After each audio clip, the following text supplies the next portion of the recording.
Hi, Spots and Sheep, Pops, Vladi Dottie, Silicon Steve Valley, and we are at the world's end. Ooh, spooky. Ooh. Is it going to be MJF's last time in AEW? It might be. Fucking marks. Or is MJF going to retire with AEW World Championship? Samoa Joe, MJF top of the card, and a really great card. Vladi Dottie will certainly discuss if it was booked nicely and built nicely, considering half the card was booked in the last 24 hours.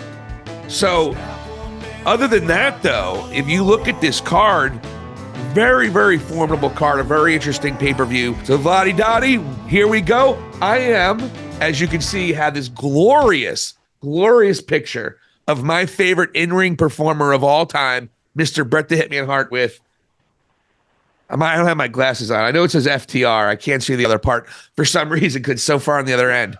But if you notice, Vladi. CM, Charles Montgomery. Chick Magnet. Chick Magnet. But yes, Vladi Dottie, I have to say, one of the greatest gifts I've ever gotten in my life in terms of Christmas, certainly as an adult. This is incredible. You gave it to me. I appreciate it. And as much as I hate CM Punk, I love CM Punk. So I appreciate it. But I wanted you to pay attention to what title the Hitman is currently wearing. That is my Purple Nurple Championship. And we are starting out of the gate with World's End. Ironically, as after this AEW pay-per-view, we start shifting gears into WrestleMania season. And of course, we'll have Revolution in the midst of that as well. But here we go, Vladi Dottie. World's End AEW from Long Island, New York. Yes, We're sir. off. And let's lead off with one of these impromptu matches where Tony Khan, who loves to procrastinate, threw this one really together real quick. If you watch Dynamite, this one unfolded very oddly. But let's start off with Sting, Darby Allin, Chris Jericho, and a returning Sammy Guevara. And actually, Darby Allin, he's returned from climbing mountains. Did he actually finish Mount Everest? I didn't get a report. No. I think he's still training for it. Yeah, okay. I was going to say. Yeah. So here we have them against Ricky Starks, Big Bill, Powerhouse Hobbs, and 90s haircut himself, Kyle Fletcher, for an 8-man tag team match versus the tag team title match that we were supposed to get because, unfortunately, Kenny Omega got diverticulosis. And I don't understand why it's not Jericho and Guevara versus Big Bill and Starks. I guess they didn't want to put them over. I don't know what the case was. However, with this, the way it is, I'm going to go with Sting, Darby Allin, Chris Jericho, and Guevara because the truth is Sting never loses. Yeah, you never pick against Sting on a pay-per-view in AEW. No. Everybody knows that. He might lose Revolution depending on who he's facing. But if it's a tag match, he's winning. Sorry. Yeah. So, yeah, Absolutely. Sting always wins. I forget who's on his team. Wait, Sammy Guevara is a babyface again, Vladi? Yeah, and that was another thing we can mention, too. When he came out in Dynamite, I had no doubt that he was turning on Don Callis because he's wearing his Inner Circle, leather jacket. Leather vest, I should say. It's an Easter egg. It's an Easter egg, Vladi. It's a little Easter egg. Yeah, he could have just worn a non-generic, black shirt and, pair of jeans and just been like, okay, Don, I got a problem with you. Nah, I got my Jericho gear on. And, oh, by the way, here's Daddy Magic. You know, the name of my son is Chris Jericho. Chris Jericho Guevara. Did you know that? Jericho's the Godfather. So, next big match we got. That big hug at the end. Hug it out, hug it out, hug it out. Yeah. So then we have Miro versus Andrade. Who are you going with, bud? I'm saying Miro. Miro's getting his first pay-per-view in a while. And he has an axe to grind with Andrade, who is undoubtedly on his way out back to WWE, and probably Miro too. But I think the battle of who's gonna the winner gets to go back to WWE sooner. Is that the stipulation in this match? Yeah, I'm going actually Andrade in this one. Ooh, first disagreement of the pay-per-view. Yeah, I just think they're going to go and put CJ Perry over more than anything here. Great. As a manager. I don't agree with it, but I just have a feeling that they're going to do that. Because Miro's always like... I think she turns on. I think she turns on Andrade. I thought about that. I thought about that as well. Because honestly, I don't get the whole, like, I don't understand what Miro's deal is at this point. He's the redeemer. Fuck. But, like, why is he so pissed off at his wife? Because she made him weak with her flexibility and being hot. I gotcha. So, no, I mean, Miro hasn't really made a lot of sense in a while. And, he's been arguably the biggest disappointment of all the signings that he got a couple years ago. Yeah, because you know what? When he had the TNT championship, he was on fire. Yeah, at least he got that, though. Malachi Black never got even that. That's why I think Malachi's a little bit above Miro, but those two are extraordinarily underutilized since signing a contract now 3 years ago and over 3 years ago now. Yeah. All right, we'll shift gears towards this match. 2 years ago. Which I have an issue with. We got Swerve Strickland versus Keith Lee. And don't dig it, man. This is, you put a feud on the back burner and just forget about it for about a year and a half or so. And yeah, Swerve is probably the hottest entity right now in the company. My opinion, should have won that match. 100%. I agree with that. And you're just rolling them out there with Keith Lee because they still got beef for some reason. And I'm going Swerve. Absolutely. I'm going Swerve. But this is my only thing where I think might save it. Is this the blow off or is this just kind of the rekindling of a feud? I think if Swerve wins in a dastardly way, I think Keith Lee's going to keep on going at him. And you can actually build a good feud here. If this is just the blow off and Swerve goes over on Keith Lee and Keith Lee goes back to wrestling on Ring of Honor television, then I think this was a waste of time. But if this is a beginning of a new feud, which I'm hoping it is, this could be something really cool. But either way, Swerve is going to win. Okay. So we're in agreement there. Next. By the way, Vlad, breaking news. Breaking news. What's that? Tony Khan just booked Jesus Christ versus Sylvester Stallone in the semi-main as well. It didn't get a lot of publicity, but he just figured the fans wanted to see it. Is there a better duo that would work? What will be a better one? Do you think Jesus saw Rocky 4? No. Saw Rocky 3 though. Oh, Rocky 3. I'm sorry. Yeah. But maybe it would be a Rocky 4 thing because Jesus is so powerful. But he doesn't. I don't think Jesus would get violent though. That's the only problem with being a Rocky 4. He was a pacifist, so I mean, what would be a better line? Who would be a better duo? Like, just booked Bryan Danielson and Kenny Omega with MJF for the world title. They just booked that just now, Vladdy. That's crazy. Even with the diverticulitis or whatever, the colostomy bag on a pole match. Oh, look at here. Oh man. Yeah, they have a bunch of really decent stories here that could be amazing, but they just rushed so many of these. And again, I hope this is just the beginning of that feud because that they deserve it. Go ahead, sorry. Tony's favorite tool in booking is not a pencil, it's a shoehorn. So let's go to the next match. We got Julia Hart. Against, look what I got right here, guys. You got Julia Hart versus Abaddon for the TBS title match. Julia Hart. I think Sky Blue probably helped interfere. Yeah, Abaddon doesn't win, unfortunately. I don't know what's going on with her either. Well, here's what'll happen. Abaddon will start getting a beat down, and then Thunder Rosa will come out, and they're going to set the plate for Julia Hart versus Thunder Rosa. That's my which is all my well. 2 And cents. yeah. But I don't know. It was a little weird. Again, this is something that can we figure out a little bit more about who Abaddon is? Can we figure out more about Julia Hart is and why Sky Blue is so involved with her? Can we find out the reasons, please? That's the problem. So I don't really care that much about this match. I bet it's going to be spooky AF. Oh, totally. Spooky and fun. Hey, we got another championship match, of course, here.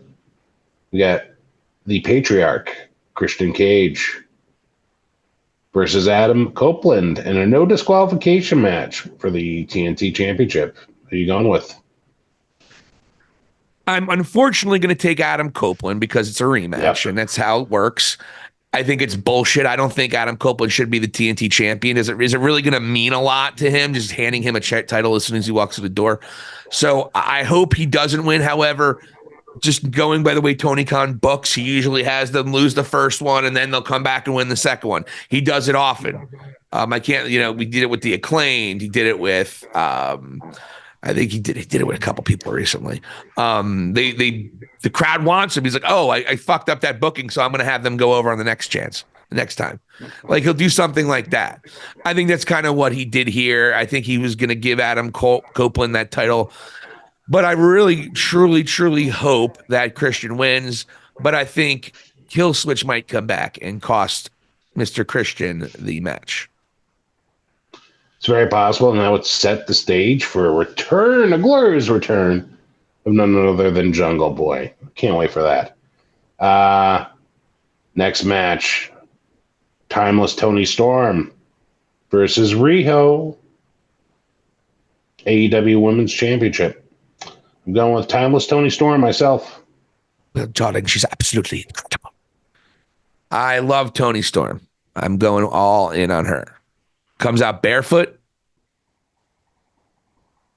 That's all you had. That's just all she needed to do for you. Anyway. Yes, sir. But yeah, Tony Storm, I don't know if we have to spend a ton of time on it. Rio is sorry. Just don't get it. I love when Rio's on the top, on the top turnbuckle, and she's like telling them to come closer so then she could jump. She's so professional and wonderful. Here, come closer so I can I don't fall on the floor. Yeah. She does look very nice. She has very good form when she's jumping off the top. But I don't get her. I mean, for her to be the first world champion, and this was. I'm best buddies with Tony. I wrestled Kenny Omega when I was 9 years old, and he's putting me over. That's all that is. Yep. 100%. Sorry. Not that she's not talented and not great, but all the women they had back then, for her to be that, I mean, you wonder why the division couldn't get off the ground right away. You wonder. You had a 99-pound woman who only impressed about a quarter of the wrestling fans that are a viable audience. And you had her hold it for a hot second, too. It never worked out. The crowd did not love her the way they loved her in Japan, certainly the way Kenny loves her. And for her to be back in the main event scene, again, it's just showing you're booking for your friends and not for business. And it's something that you've been saying for over a year. And I was defending a lot of it, and it's very hard to defend at this point in time. Yeah, they got to move past this. All right. Next match we got here. Do you want to? I don't have the names in front of me. Do you want to include that the gold versus blue thing? Oh, absolutely. You're gonna have you're gonna have Claudio Castagnoli, Bryan Danielson, Daniel Garcia. No, yeah. I'm trying to remember this off the top of my head, by the way. That's good. And some other guy against Brody King. Briscoe, that's right, Mark Briscoe. And then Jay Lethal, Brody King, Jay White.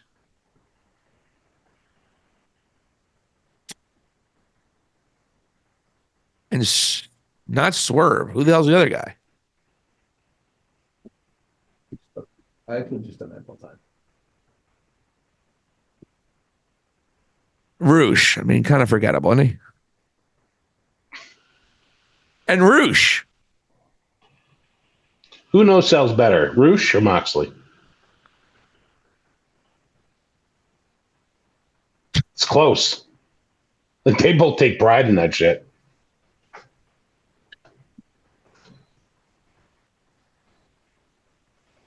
You don't watch New Japan. That's 98% of the fucking matches. It's like chop, chop, chop, chop. A lot of no sell, selling in New sell. Japan. There's a lot of no selling in New Japan. They're literally really beating the shit out of each other, though. So it's like it's a completely different animal. It's a completely different mentality, and it's a completely different psychology. Now you have to wonder, does it relate here, and is it a good direction for professional wrestling to be on a national stage no selling like that? That's something that you could question, and that's something that's certainly, I think, everyone from Randy Orton to Jim Cornette to MJF would agree is the better way to go about it. Is the kind of psychology, instead of just beating the shit out of each other and oohing and on for that one little spot that no one's going to remember because everyone does it 2 years from now. It's the emotion you bring out. So I would say the Orton, MJF, Cornette crew might be right about that. I'm sure you agree with that. Agree, 100%, man. So I will go with the Bryan Danielson group of people that you mentioned there. Absolutely, I would agree with that as well. Okay. Next match, we got Mr. Jon Moxley versus Eddie Kingston in the finals for the Continental Classic for the AEW Triple Crown title. I'm going with Eddie Kingston. Wait a minute. Bryan Danielson's in an 8-man tag match on one of your fucking pay-per-views? And he has less than a year of wrestling. NJ White, too, for that matter? Yep.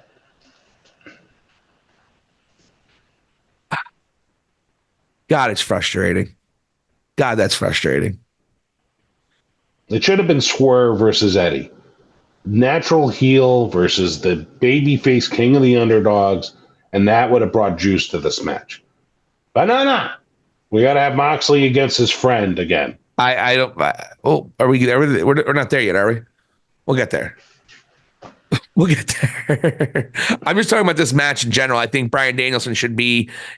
They got to start showcasing him like he is who he is instead of all these great matches. It's like Bryan Danielson doesn't give a fuck about making money at all. He doesn't. He just wants to go out and have great matches and say, "This is my art I did." It's kind of selfish. You're in an 8-man tag match on a pay-per-view. Come on. Yeah. You know, you could have had heat with anybody in that throughout that tournament, and you could have had a match with somebody. Mm-hmm. You know, something could have happened where you could have had, if you had Jay White and Bryan Danielson, you could have done that. But what have you? It is in the tradition of New Japan Pro Wrestling. I will say that. That is what they're going after. New Japan Pro Wrestling does that all the time during the G1. So, but so I think though you can't book it like New Japan though. You can take aspects of it. I like the tournament that they did, but you can't take it all from New Japan. It's not going to translate into American audiences. And maybe they're trying to shift that so American audiences do get more in tune with that kind of thing. But, you know, it's interesting. I don't know if it worked all that well, but we'll see.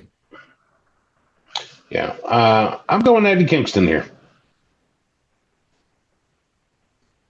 Oh, you already introduced that match? Yeah, Moxley versus Kingston. Oh, no. See, I'm sorry, dude. I wanted to kind of touch on that day. I wanted to kind of. Okay. I apologize. That's why I was kind of going. Okay. Because I thought of something that I thought was annoying. So I was going to edit that part out that you asked and go back into it. I'm sorry. Okay, let's take two. Yeah, sorry about that, buddy. So we got Jon Moxley versus Eddie Kingston in the finals of the Continental Classic for the AEW Triple Crown title. I'm going Eddie Kingston. Me too. And I'm hoping that this turns into another bigger feud than it was prior.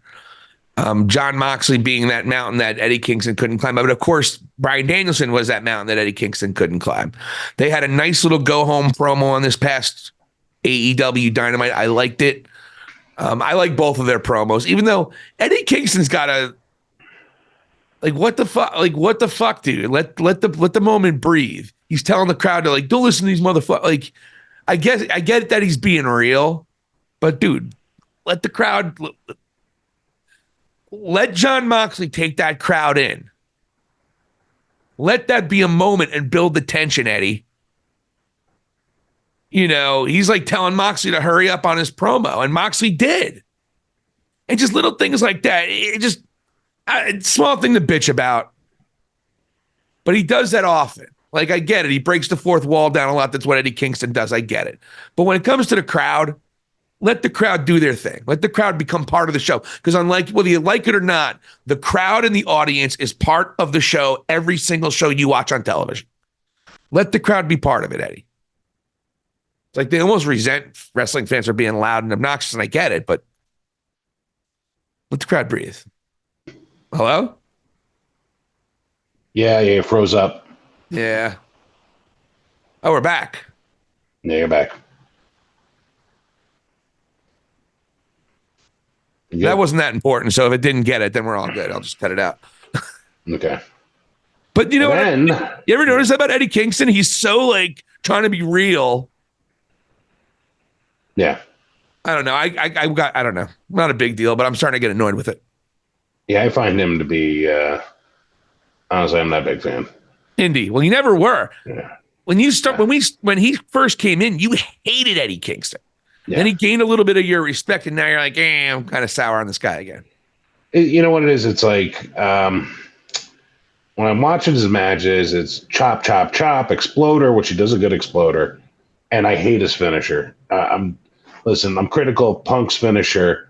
My biggest issue with Rhea Ripley is the Riptide. I think is a shitty finisher. You don't like how she pins him at the end? Yeah, that's the basically the money shot. But with Eddie, he's literally just backhanding a dude. Okay. I mean, really. What I mean, it'd be better. I don't know. It'd be better to put a thumb in somebody's eye, if anything. I think it looks pretty violent. I actually don't mind it. Okay, but yeah, I'm like whatever with it. But also, just chop, chop, chop, chop, chop, chop. He clearly loves New Japan Pro Wrestling. Yeah. Yeah. So, and again, he's had a great connection with the crowd. I don't take anything away from him. He's real, as you say, but there's no way I'm going to go out and get any of his merch or support this guy in any ways. But best of luck to him, and I am picking him to win. So let's cut to the brass tacks and let's get to the main event. And hopefully, this asinine storyline is over. It's not that bad. Listen, I've heard more Black Scorpion references online in the last week than probably the past 20 years. Is Ric Flair coming back? Well, he is back, ironically enough. I haven't seen him on TV in a couple of weeks. Is he done? Yeah, they tell him. I mean, it's funny. They didn't even promote his drink at all last week. Fans hate Ric Flair. Yeah. He's worn out his welcome in the wrestling community, folks. It's a reality.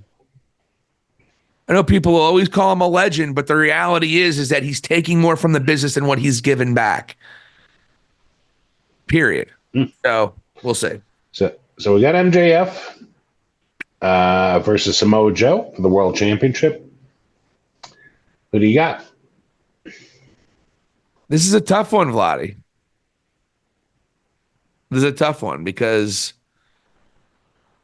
MJF is a free agent, right? It's very true. You got to get the title off him. How are you going to do it? Do they put the strap on Samoa Joe is the question. That's risky. I like Samoa Joe. I love Samoa Joe. But is he your top guy now? And where would that put the devil? I mean, if the devil is just doing that, why is the devil torturing MJF? And why does the devil really want the title to be on Samoa Joe? I don't think so. So I'm going to take MJF here. I'm going to go on the limb. I'm going to go on a limb and say MJF will be the world champion. I'm going Samoa Joe. Probably right. And I'm thinking this is they're going to sort of injure MJF and he's going to milk the free agent thing. And you're going to have him come face to face with the devil. And it's going to be Adam Cole, baby, and his crew. And he's going to be disheartened, beaten down, emotionally dismantled because his bro Chacho turned on him. But if you look at it, Adam Cole is the one that told MJF to trust Samoa Joe and to tag with him and led him down that path. And Adam Cole and Samoa Joe have history. No. It actually is brilliant. It's really not a bad storyline, man. If that's what they do, they did everything they could. I think if CM Punk didn't leave and that this company was in a better spot, I think this would be considered a very good storyline. And I feel bad because the negativity surrounding AEW, I think, has tarnished this. There's been some great work done here, some great character work. And I know MJF overall has been oversaturated. Clearly, I get that. But he's busted. But I think he's dropped a few pegs because of being oversaturated. He doesn't have the same charisma when he comes out there anymore, in my opinion. Well, he's been a different. It's a different guy because he's the one being hunted. He's the one being tortured. He's a babyface, and maybe that's not what he's meant to be, at least in this vein, the way they try to make him out to be his hero. Yeah. It's going to be crazy. Long Island, he's going to lose. He's going to drop the title in Long Island to end the show. Yeah. Oh, baby. Then they'll cut a promo at the end of it, send everyone home happy and say, I don't know what I'm going to do. I'm honest to God. I really don't. I have a lot of things to think about. I love you, Long Island. And you will see me again. Something like that. Is that how it's going to be? And then we don't know. And then we don't know for a couple months.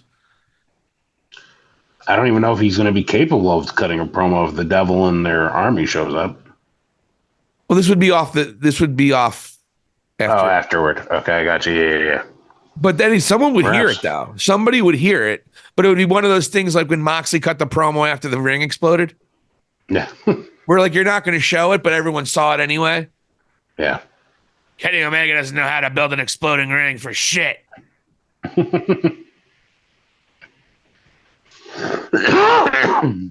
And you ever hear the story there, Vladi? How that happened? The story of the exploding ring, why it failed. Tell me what happened. Well, so this is a story Kenny Omega actually told it, and he didn't mention any names. But they had the match, they had the whole plan, they had it, and they practiced it a couple times during the week, and it worked out great. Everything was going to be good. And then a guy who was kind of in charge of the whole thing, but wasn't there all week, came in and said, oh, I got an even better idea. It's going to be so much better, da-da-da-da-da. And I guess with that dude's plan, it didn't take into account the wind and a couple other things that went wrong. And so instead of doing the plan that happened the entire week, that they did a couple different times that they knew was going to work, they went and changed the plan at the last minute. And Kenny and they were just like, okay, I guess if you think it's going to be better, they trusted him. And obviously it went wrong. So it should have been better than it was. And you could tell it still bothers Kenny Omega to this day, because I heard an interview about 6 months ago with it, and he told a story. It's one of those great moments in AEW history. Great moments in AEW history. It's up there with the Jericho fall.